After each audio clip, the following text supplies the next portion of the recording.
The appearance of the State of Israel on the world map is one of the most remarkable events in political life of the 20th century. The creation of Israel was preceded by decades of struggle and conflict. In the new episode of How It Was, we will tell you how the Jews managed to create their own state. You will learn how the world superpowers decided the fate of the new country, while the USSR, being an ardent opponent of Zionism, unexpectedly for everyone supported the creation of Israel, and why, just a day after its establishment, 5 neighbors at once declared war on the newly born state. The history of the Jewish state dates back to the 2nd millennium BC. According to the Bible, Eretz Israel, the land of Israel, was bequeathed by the Jews by the Almighty Himself. It is here that the main Jewish shrines are located. The ancient states of Israel and Judea that emerged in this place were often annexed by different invaders. In 63 BC, the Jewish state lost its independence, becoming a Roman protectorate. In the 1st and 2nd centuries AD, Jews revolted twice against the Romans. The first time it ended with the fall of Jerusalem and the destruction of the temple. For the second time, after the suppression of Bar Kokhba revolt in 135 AD, the Romans expelled many Jews from Judea and changed the name of the Judea province to Syria Palestina, which most scholars conclude was done in an attempt to remove the relationship of the Jewish people to the region. Over the centuries thereafter, Jews periodically migrated to Palestine, but the scale was small. The first massive wave of Jews returning to the Holy Land, then a province of the Ottoman Empire, began in 1882. For several decades, 35,000 Jews moved there, fleeing pogroms in Eastern Europe and joining the 20,000 Jews already living in Ottoman Palestine. A rich French baron of Jewish origin, Edmond de Rothschild, settled financial and organizational issues. This period of Jewish history is called the First Aliyah. At the turn of the 19th and 20th centuries, the Jewish communities of Europe began to buy up land in Palestine actively. They often acquired rocky, swampy, sandy areas where it was not easy to engage in agriculture. At the time of purchase, these lands were not cultivated and cost very little. But the Arabs soon realized that the Jewish demand for their land was high, and they began to inflate prices. There was another problem. The government of the Ottoman Empire, wanting to stop Jewish immigration, limited the sale of land to Jews. But the bans did not work. The employees of the Ottoman administration in Palestine turned a blind eye to these transactions in exchange for bribes. The new owners began to introduce methods of land cultivation previously unknown in Palestine. Even the most hopeless areas became fertile, and Arab farmers began to adopt these practices from the Jews. In 1897, Basel, Switzerland, hosted the first World Zionist Congress, where the World Zionist Organization was established. It was headed by Theodor Herzl, an Austro-Hungarian Jewish journalist, playwright, and political activist from Budapest. He was the founder of Political Zionism, a movement designed to unite the Jewish people in Eretz Israel. Herzl negotiated with European leaders trying to enlist their support. He met with many of them, including Turkish Sultan Abdulhamid II and the German Kaiser Wilhelm II. Herzl sought an audience with the Russian Emperor Nicholas II, but to no avail. He did not show interest in the Zionist project. In 1904, Herzl died without having time to achieve tangible success for the future of Israel. However, he managed to convince the Jews of the whole world that it was time for them to start their own country. In 1904, the Second Aliyah began. It lasted 10 years, during which up to 40,000 people left for Ottoman Palestine. Almost all of them were natives of the Russian Empire and fled from the pogroms. Thanks to the Second Aliyah that reached Palestine between 1904 and 1914, a powerful campaign began to promote the kibbutz movement, agricultural communes where all participants share common property. To protect the settlers throughout Palestine, Zionists founded the paramilitary organization HaShomer in order to substitute Arab guards in the Jewish settlements with Jewish guards. The Jewish development of Palestine continued. In 1902, the Zionist organization founded the Anglo-Palestine Bank, which today is the largest commercial bank in the country. In addition, the Hebrew University of Jerusalem was founded in 1918 and opened 7 years later. Albert Einstein donated all his manuscripts and letters and the right to control the commercial use of his name and image to this university. As a result of the First World War, the Ottoman Empire lost its power over Palestine. On November 2, 1917, British Foreign Minister Arthur Balfour sent a declaration to the leader of the British Jewish diaspora, the famous Zionist Lord Walter Rothschild, promising to help Jews build their own national home in Palestine. The phrase national home was intentionally used instead of state because the opposition to the Zionist program within the British cabinet. In 1918, the Balfour Declaration was supported by the USA, Spain, and France. In 1922, the League of Nations supported the British mandate in Palestine on the basis of the Balfour Declaration. It then encompassed the region in the Middle East now occupied by Israel and the Palestinian territories, Jordan, and parts of Saudi Arabia. The territories under the mandate were actually divided into Palestine, where Britain was supposed to contribute to the arrangement of the Jewish national home, and the Emirate of Transjordan, created in 1921 on the lands east of the Jordan River. In the meantime, two more aliyahs followed. The largest influx of immigrants, known as the Fifth Aliyah to Palestine, began in 1929 and continued until the late 1930s.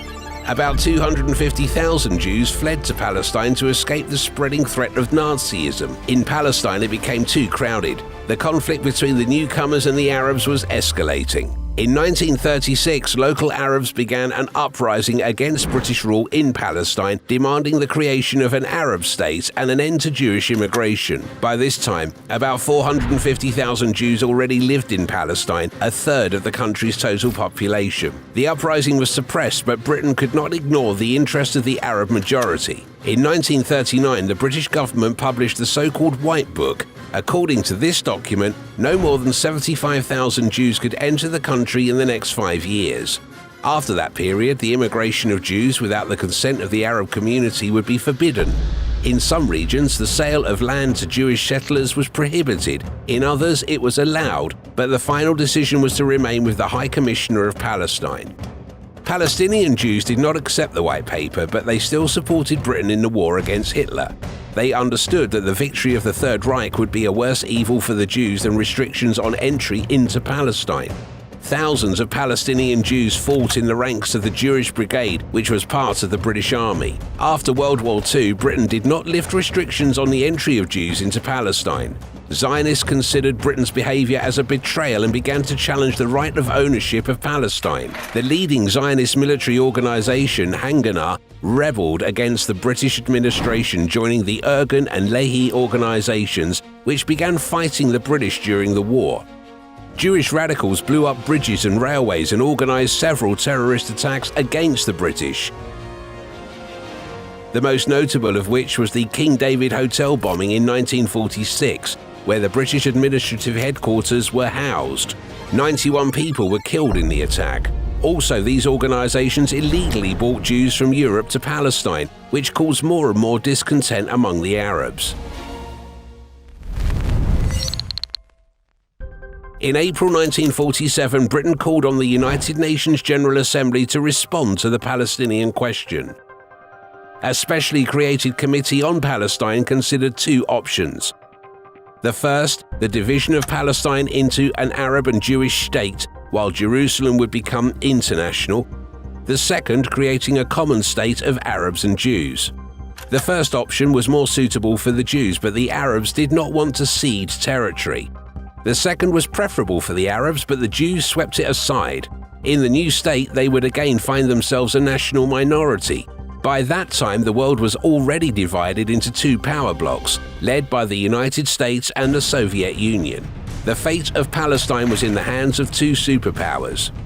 The initial position of the Soviet Union was clear. They considered Zionism a harmful, semi-fascist ideology, while the Arabs were defending their homeland from colonialism. In the USSR itself, Zionists were repressed, shot, and forced into exile. In the land of the Soviets, the Hebrew language was banned, although Yiddish was not. The United States feared an alliance between Arabs and communists. Some members of the American political elite believed that the United States should intercede for Palestinian Muslims so as not to spoil relations with them. At the same time, in the United States, Jewish voters were much more than Muslims. democratic mechanisms worked, the Americans were inclined to support the creation of two states in Palestine, but they also wanted to consider the interests of the Arabs. On May 14, 1947, during a meeting of the UN General Assembly, Andrei Gromyko, the permanent representative of the USSR to the organization, took to the podium.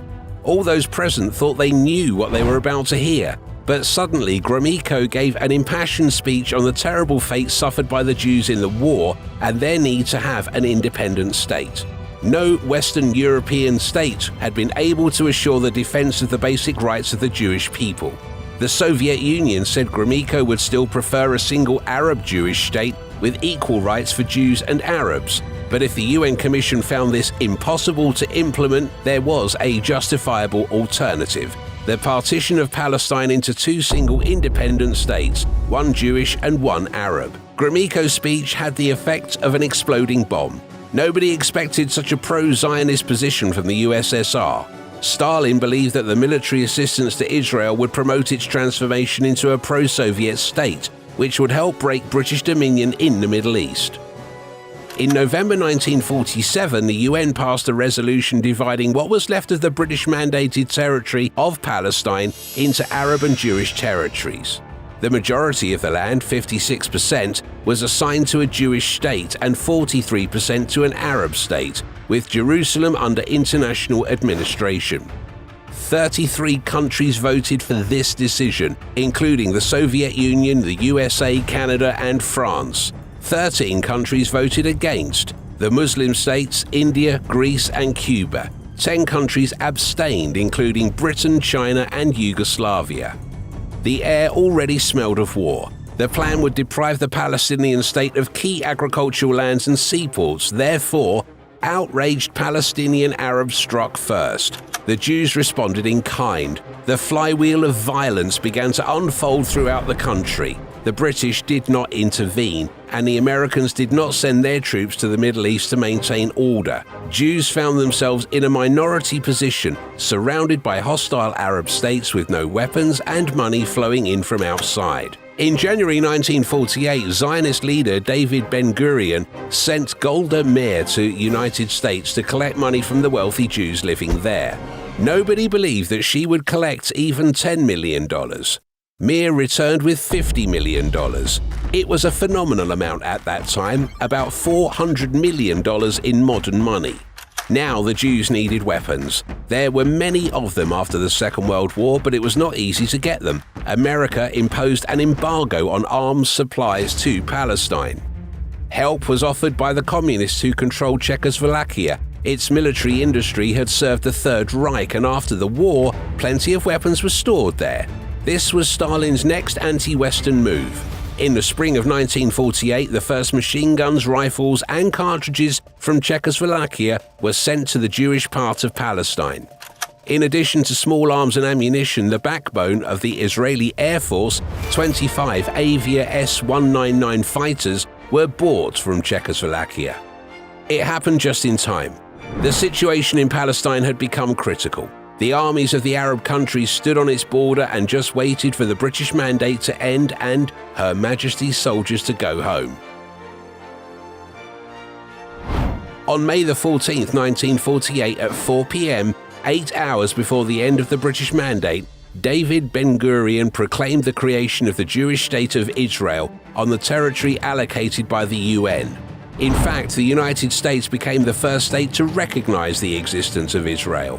President Harry Truman announced this on the same day, but legally, the Soviet Union was the first country to recognize Israel. It happened on May 17th. Great Britain officially recognized the Jewish states only in April 1950. On the morning of the next day after the proclamation of the new country, the League of Arab States declared war. 5 countries at once, Syria, Lebanon, Transjordan, Egypt, and Iraq, attacked the newly born country. The army of Transjordan conquered Samaria, East Jerusalem, and Judea. The Iraqi military reached Netanya. The Lebanese and Syrians took control of territories in northern Israel. Egyptian tanks were stationed 35 kilometers from Tel Aviv. It would seem that the situation was hopeless, and soon the State of Israel, which existed for only a few days, would be wiped off the face of the earth. It was then that help arrived. On the night of May 24th, ships with Czechoslovak weapons arrived at the port of Haifa. The first 4 disassembled Avia S-199 fighters were delivered by cargo planes. This was the entire fleet of the Israeli Air Force at that time. The first air battle took place on May the 29th. It was impossible to inflict severe damage. The guns were jammed, but the Egyptians panicked. They did not expect that the Jews had strike aircraft. As a result, Egyptian tanks halted their advance on Tel Aviv.